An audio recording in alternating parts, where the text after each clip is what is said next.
아침 한기입니다. 뉴스를 통해서 시청자 여러분께서 이미 다 알고 계시겠지만 러시아가 2월 24일 새벽 우크라이나를 침공을 했습니다. 푸틴은 현지 시간으로 05시 50분쯤 TV로 중계된 연설에서 우크라이나 내에 특별 군사작전을 실시하기로 결정했다라고 밝혔습니다. 푸틴은 이번 군사작전이 우크라이나 동부 돈바스 지역 주민들을 보호하기 위한 것으로 주장을 했습니다. 그러나 외신에 따르면 러시아는 우크라이나 전역에 공격 준비 사격을 하고 있으며 푸틴은 러시아군에 우크라이나를 비무장화시켜라 라고 명령을 했다고 합니다. 러시아 특유의 가짜뉴스를 통한 심리전 등으로 미확인 정보가 지금 난무하고 있는 가운데 조작하기 어려운 동영상을 기준으로 현재 상태의 우크라이나 전황을 파악을 하고 분석을 해보았습니다. 우선 동영상으로 이제 공개가 되었고 확인이 된 러시아의 공격 지역은 칼리니카의 탄약고가 일단 폭발이 되었고요. 하르키프스에 있는 우크라이나군의 탄약고가 폭파가 됐습니다. 그다음에 포딜스크가 공습을 받았고요. 오데사 역시 공습을 받았습니다. 그다음에 센코프카 베셀로프카 지역에서 220mm MRRS인 토스1이 이제 이동하는 게 식별이 됐고요. 브란스크가 일단 공격을 받았습니다. 그 다음에 AFP 통신에 의하면 아조프시가 이미 봉쇄가 되었고요. 하르키프에 이제 러시아 공수부대가 낙하를 했고요. 스차스피아라는 지역에서 러시아군과 우크라이나군의 이제 교전이 벌어졌고요. 크림반도 인근에 있는 헤르손이라는 곳에 토르 단거리 대공 미사일이 이제 진입을 한 게 확인이 되었습니다. 그다음에 헤니체스크 항구가 점령이 되었고 립시라는 지역이 이제 점령이 되었습니다. 그다음에 오차키프가 포격을 받았고요. 빈니차에 있는 우크라이나 탄약고가 폭파가 됐습니다. 그다음에 이바노 프란키우스크가 러시아의 순항 미사일 공격을 받았고요. 크리비흐크라는 곳의 도시는 수호이 27 근접 지원 항공기의 공습을 받았습니다. 아르만스크 크라스노페레코프스크라고 하는 지역이 재점령을 당했고 러시아가 하르키프에는 이제 집속탄을 투하를 했습니다. 그다음에 제식 미상의 탄도미사일이 발사된 그런 영상이 이제 공개가 됐고요. 러시아는 우크라이나 국경지대를 5월 18일까지 비행 금지 구역으로 이제 설정을 해서 러시아 항공청이 발표를 했습니다. 그리고 푸틴은 개전과 동시에 우크라이나군에게 이제 항복을 요구를 했고요. CNN의 보도에 따르면 벨라루스군도 우크라이나를 이제 공격을 하기 시작을 했다고 합니다. 그다음에 루마니아로 넘어갔던 우크라이나 수호이 27 전투기가 루마니아군에 이제 요격을 당했고요. 몰도바 쪽에서도 지금 비상사태로 움직임이 있는 것 같습니다. 우크라이나 국방부와 우크라이나 쪽의 SNS에서 나오는 대응을 좀 보면 도네츠크 지역에서 러시아군을 공격하던 우크라이나군 소속의 터키제 TB2 무인기 2대가 이제 격추를 당했다고 하고요. 아조프 연안에서 오데사 연안까지 러시아가 대규모 상륙 작전을 실시를 했는데 방어에 이제 실패를 했다고 합니다. 그리고 우크라이나의 루안스크에서 우크라이나 국방부는 러시아 전투기 5대와 헬기 1대를 격추를 했다라고 이제 주장을 하고 있습니다. 현재까지 전사자는 이제 100여 명 정도 발생을 했다라고 발표를 했고요. 러시아 전차 2대와 다수의 트럭을 이제 격파했다라고 우크라이나 국방부가 SNS를 통해서 공개를 했습니다. 그 우크라이나 대통령은 우크라이나군은 즉시 반격을 하고 러시아군에 최대한 타격을 입히라고 명령을 했다고 그 블룸버그 통신이 이제 보도를 한 내용이 있습니다. 그리고 이제 조금 아까 우크라이나 국방부는 러시아군이 체르니히우와 수미, 루칸스크, 하르키우 등 지방을 침공을 했다라고 이제 공식적으로 인정을 했습니다. 러시아의 그 우크라이나 침공에 대해서 나토와 이제 EU의 반응을 좀 보면, 우선 EU는 그 러시아 국방부 장관 쇼이구, 그다음에 외무부 대변인은 자하로프, 그 RT 편집장인 그 시모냔, 그다음에 RT의 앵커인 블라드미르 솔로프요프, 푸틴의 비서실장인 바이노 등을 제재하겠다 하고 발표를 했고요. 프롬스비아츠 방크하고 루시아 방크를 제재를 한다라고 이제 발표를 했습니다. 미국은 동맹국과 함께 러시아에 대해서 풀 스케일의 제재를 실시하겠다라고 이제 조금 아까 밝혔다고 CNN이 보도를 했습니다. 나토의 움직임은 현재 미 본토에서 제14락 사단하고 제4 보병 사단이 이제 그 유럽으로 이동하기 위해서 준비를 하고 있는데, 군사적 초기 대응이 매우 늦었고 조금 잘못되지 않았나 이렇게 판단이 됩니다. 현재 유럽에 배치되어 있는 그 미군은 제7 보병사단 예하의 워싱턴주 방위군인 제81 스트라이커 여단하고 이탈리아에 원래 주둔을 하고 있던 173 공수여단, 그 다음에 이제 독일에서 주둔을 하다가 최근에 루마니아로 이동한 제2 기병연대하고 현재 독일에 주둔 중인 제4 보병연대 제1대대 병력 등으로 상당히 그 육성 전력이 거의 없다시피 합니다. 그래서 지금 이 병력으로는 우크라이나에 그 진입을 하지 못하고요. 결국은 그 지금 루마니아와 폴란드와 그 축선을 연결하는 그 선이 일종의 그 어떤 방어선이 되지 않을까 이렇게 생각을 합니다. 그런데 좀 특이점 하나가 19일 날 그 미 수송사령부가 공식 SNS 계정을 통해서 그 미 해병 원정 여단 이제 MEB라고 하는데요. 여단의 장비가 노르웨이에 도착을 했다라고 이제 공개를 한 게 있습니다.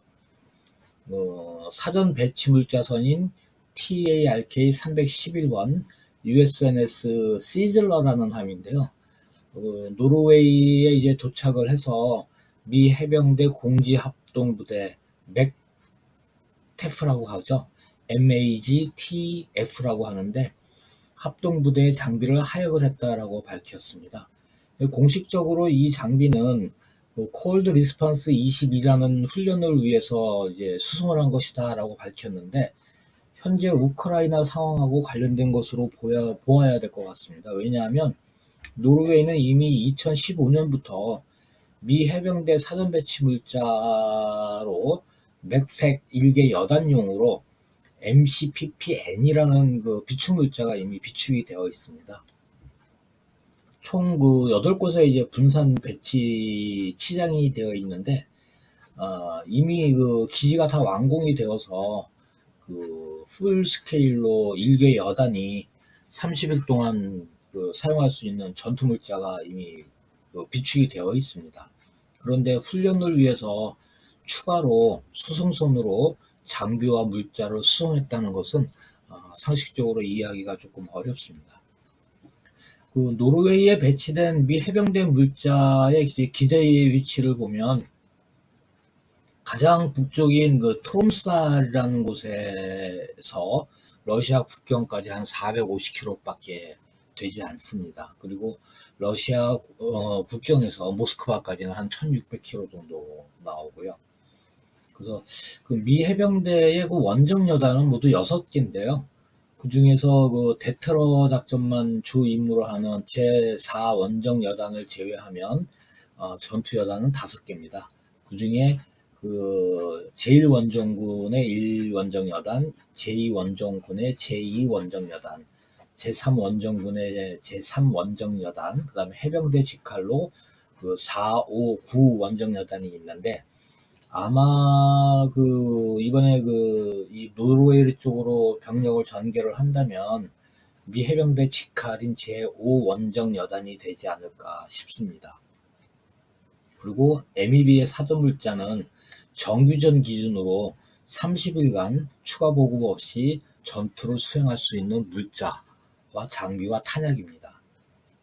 문제는 미국 대통령 바이든이 너무 지금 우유부단하고, 그다음에 나토의 이제 독일하고 또 이 엇박자가 나오고 하면서 그 우크라이나를 침공한 러시아에 대한 실질적인 군사 행동을 하기에는 제약 사항이 굉장히 많다는 겁니다.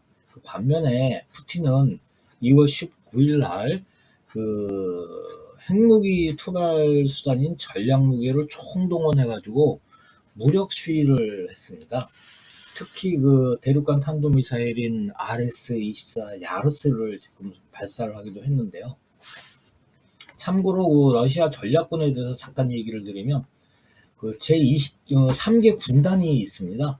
27, 31, 33 로켓 군이라고 이제 군단인데요. 그 27 로켓군 같은 경우에는 이하에 7, 14, 28, 54, 60 해가지고 5개의 그 로켓 ICBM 대륙간 탄도미사일 사단이 있고요. 이 사단들은 그 RS-24 야르스를 운용을 하는 사단이 2개, 그 다음에 우리가 이제 잘 알고 있는 RT-2PM 토프를 운영을 하는 사단이 이제 2개, 이렇게 해서 5개가 있고요. 31 로켓군은 3개의 이제 ICBM 사단으로 편성이 되는데, 그 RS-24 야르스가 1개 사단이 있고요. 그 다음에 RT-2PM 토플이 1개 사단, 그 다음에 이제 아방가르드라고 이제 하는 극초음속 활공 미사일이라고 하죠. 그래서 그 UR 100 NUTTKH라고 불리우는 그 나토 코드로는 SS-19 모드 4인데요. 그 미사일을 운영을 하는 제13 로켓 사단에서 3개입니다. 33 로켓군은 예하에 그 4개의 로켓 사단을 가지고 있는데, RS-24 야르스가 3개 사단이고요. 그 SS-18 사탄 모드 5를 운영하는 그 사단이 1개가 있습니다. 그래서 이 그 3개의 로켓군은 사거리가 모두 그 미국의 최남단인 그 플로리다와 그 텍사스 휴스턴, 그 다음에 캘리포니아의 샌디에고까지 전부 다 이제 그 사거리가 도달을 합니다. 그래서 이제 정리를 조금 해보면, 개전 첫날 우크라이나 손실이 지금 너무 큽니다. 세계 2위의 군사력을 가진 러시아를 상대로 세계 22위의 군사력인 우크라이나가 상대한다는 것이 처음부터 이제 무리이기는 한데, 현재 그 우크라이나의 전력으로서는 그 정규전으로 뭐 기갑전이나 그 보병 전투로 그 러시아를 상대한다는 것은 거의 불가능할 것 같고요. 그 비정규전 또는 이제 시가전으로 러시아군의 출혈을 강요하는 전술 이외에는 별다른 뾰족한 방법이 없을 것 같습니다. 결국 나토의 무력 개입이 없으면 러시아에 항복하는 방법밖에 없을 것인데, 문제는 나토가 무력 개입을 하지 않으려는 의도를 처음부터 이제 보였다는 점입니다. 그래서 시간 문제일 뿐, 우크라이나는 러시아에게 항복을 할 수밖에 없는 그런 상황이 올 것 같고요. 이 부분에 대해서 우리가 조금 생각을 해야 되는 그 시사점은, 우크라이나 사태는 우선 우리나라 경제에 영향을 크게 미칠 것으로 보입니다. 왜냐하면 그 러시아에 대한 그 경제 제재가 이제 국제적으로 그 이루어질 텐데, 이 러시아의 경제 제재에 동참하지 않을 명분이 없습니다. 그래서 이럴 경우에 현재 우리나라가 러시아에서 수입을 하고 있는 그 천연가스라든지 석탄이라든지 원유 등과 같은 에너지 자원의 수급에 그 문제가 발생을 할 것 같습니다. 대통령을 하겠다고 하는 그 이모 씨는 우크라이나 사태가 우리와는 아무 상관이 없다라고 헛소리를 하는데, 그러한 시각을 가진 사람이 과연 대통령을 할 수 있을까 의문스럽기도 합니다.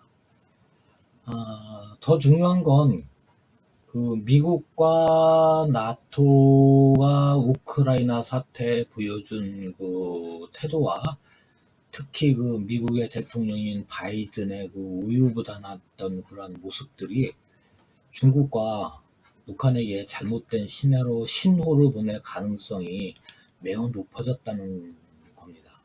그래서 오늘 뭐 개전 첫날이어서 전황이 어떻게 바뀔지는 모르겠지만 우선은 여기까지 정리를 할 수 있을 것 같습니다. 추가로 한 번 더 정리를 해보겠습니다. 예, 시청해주셔서 감사합니다.